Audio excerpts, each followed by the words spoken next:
Hi, students of Comm 110, section 20, 24, 29, and 42. I hope you guys are doing well during this time. I'd like to start our second week online class with some instruction or reminders for you. So please watch the lecture video by Dr. Meister on your Blackboard announcement if you haven't done that yet. Quiz 2 was due by March 29th. If you're done with it, that's okay. If not, go ahead and do your quiz as soon as possible.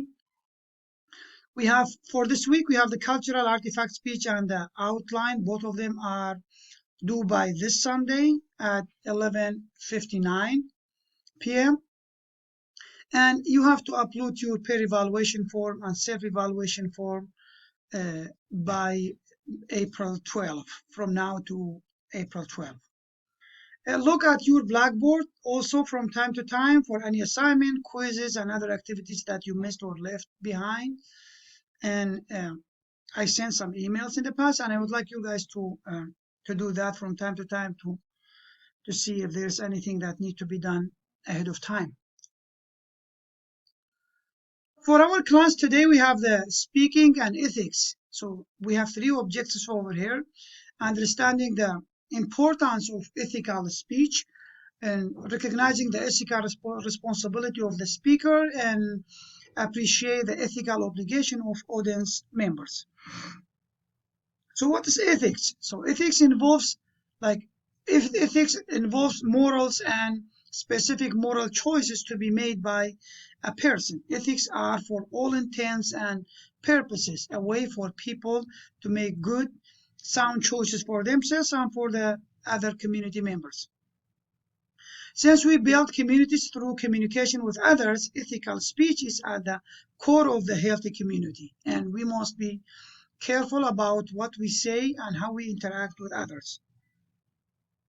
Once we say something, we cannot take it back, and since it's like that, we have to be careful about our words.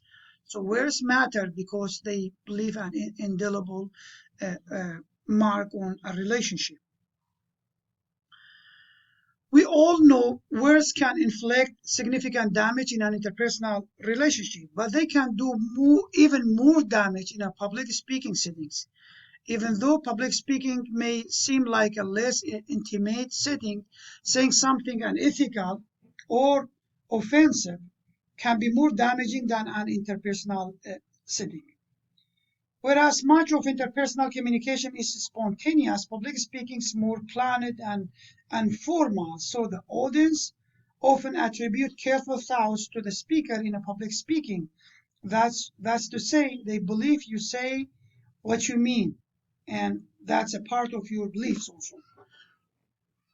So the damage done when we say something unethical or offensive is not just to the listener, but it's also to our credibility.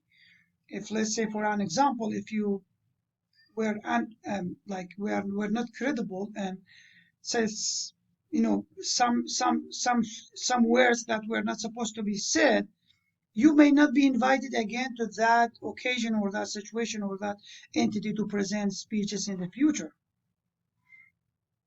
So ethics speaker, knowing and acknowledging how our words have an impact on ourselves and others is an important step toward becoming an ethical speaker. Make us to be aware as a speaker of what to say and what not to say. So our words also let the audience into our minds, allowing them to see how we see the world.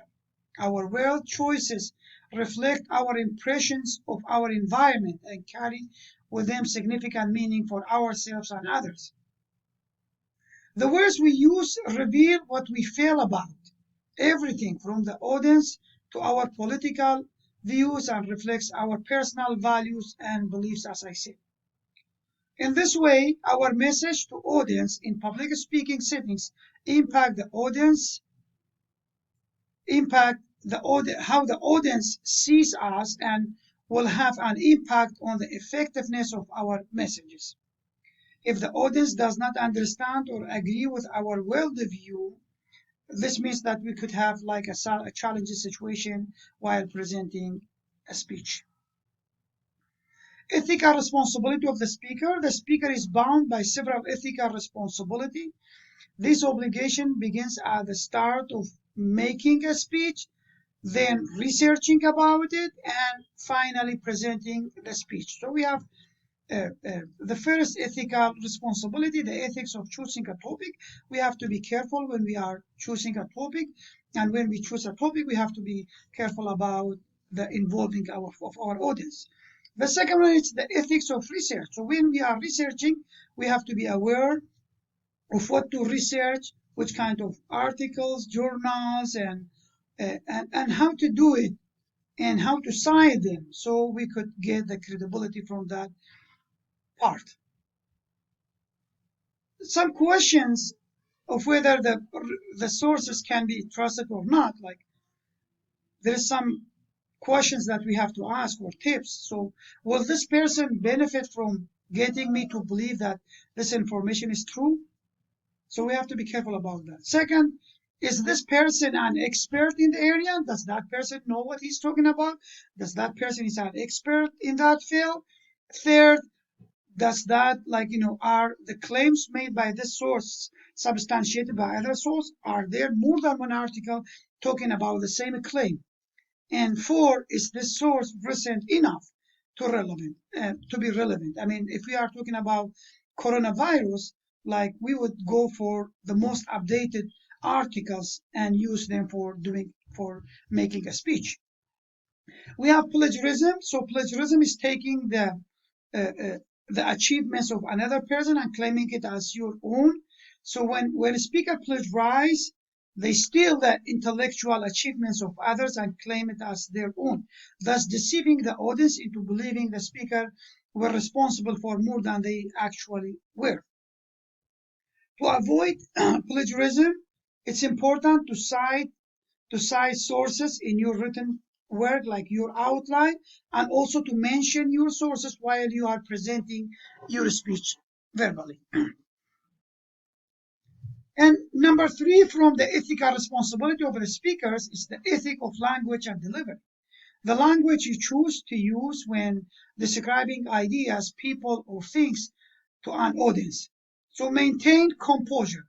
We must respect the audience, no matter whether they agree with our opinion or not, because like negativity towards others will damage your credibility and destroy any chance of conveying your message successfully. Second, describe people with respect. We have to respect people. We have to be careful to use the respectful words towards people. Avoid profanity like curses words or swearing words. Those phrases are not allowed in public speaking or presentation. Balance simplicity and complicity. So speaking your audience language or on their language level. So do not be oversimplified or overcomplicated. And balance between emotion and logic. We have to connect our emotion and logics together to be more credible in our speech.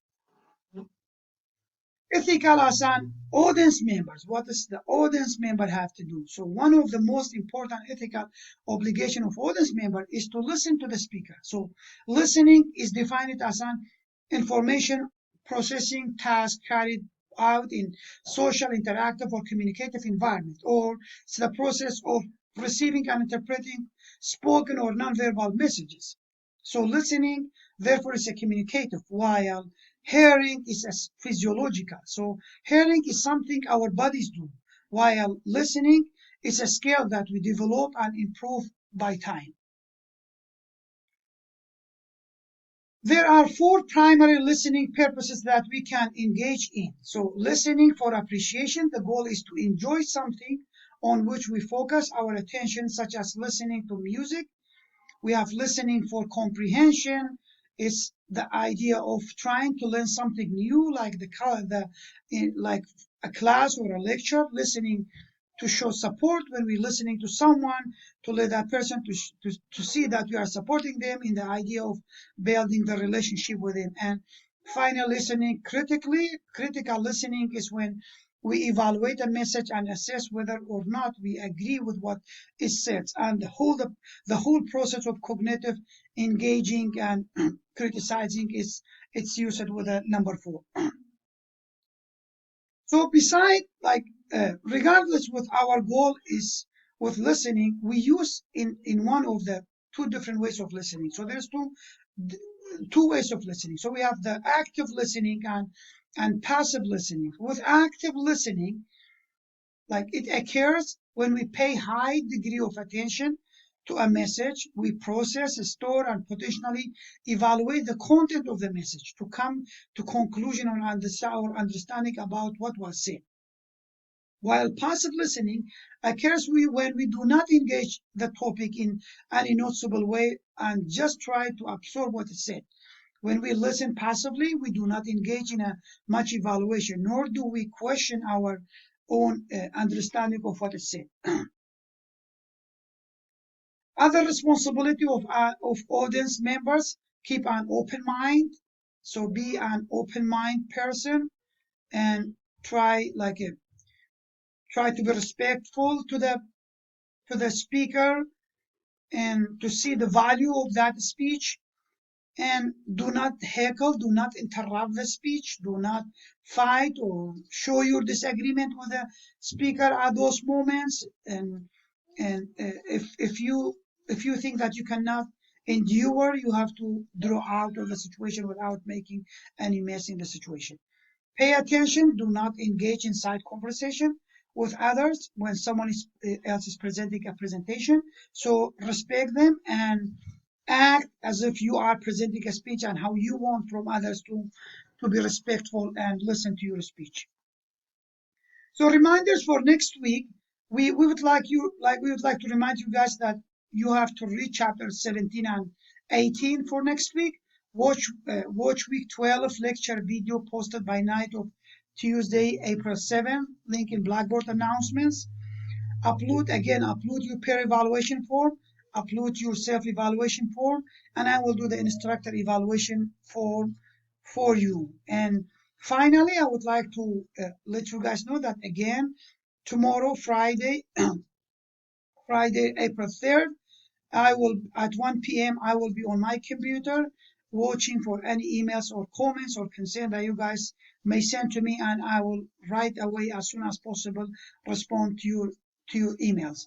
Have a nice weekend and be safe and take care. Thank you.